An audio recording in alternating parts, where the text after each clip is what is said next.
ইরানের পারমাণবিক ও ক্ষেপণাস্ত্র কর্মসূচির বিরুদ্ধে অভিযানের প্রস্তুতির জন্য ইসরায়েল বছরের পর বছর ধরে কাজ করেছে, যার মধ্যে প্রথমে ইরানের অভ্যন্তরে একটি ড্রোন ঘাঁটি তৈরি করে এবং দেশটিতে নির্ভুল অস্ত্র ব্যবস্থা এবং কমান্ডো পাচার করে।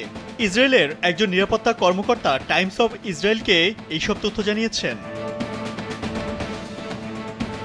তিনি বলেন, এই প্রচেষ্টা ইসরায়েলের প্রতিরক্ষা বাহিনী বা আইডিএফ এবং গোয়েন্দা সংস্থা মোসাদের মধ্যে সুপরিকল্পিত পরিকল্পনারই ফল। ইসরায়েলের ওই কর্মকর্তার মতে মোসাদ এজেন্টরা তেহরানের কাছে ইরানের মাটিতে একটি ড্রোন ঘাঁটি স্থাপন করেছিল। ড্রোনগুলো রাতারাতি সক্রিয় করা হয়েছিল। এর পরপরই ইসরায়েলকে লক্ষ্য করে ভূমি থেকে ভূমিতে নিক্ষেপণযোগ্য ক্ষেপণাস্ত্র লঞ্চারগুলোতে আঘাত করা হয়েছিল। ফলে ইরান তাৎক্ষণিকভাবে ইসরায়েলে পাল্টা হামলা চালাতে পারেনি। এই সিস্টেমগুলো ইরানের বিমান প্রতিরক্ষা ব্যবস্থা ধ্বংস করে দেয় এবং ইসরায়েলি বিমানগুলোকে বিমানের আধিপত্য এবং ইরানের উপর অভিযানের স্বাধীনতা দেয়।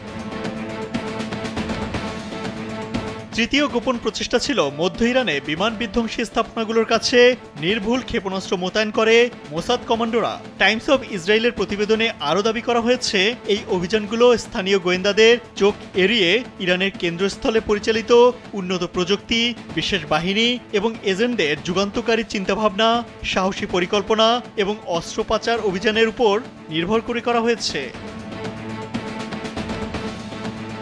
ইসরায়েলের প্রতিরক্ষা বাহিনী দাবি করেছে, ইরানের শতাধিক লক্ষ্যবস্তুতে হামলা চালাতে 200 যুদ্ধবিমান ব্যবহার করেছে তারা। এসব যুদ্ধবিমান থেকে 330টি গোলা নিক্ষেপ করা হয়েছে।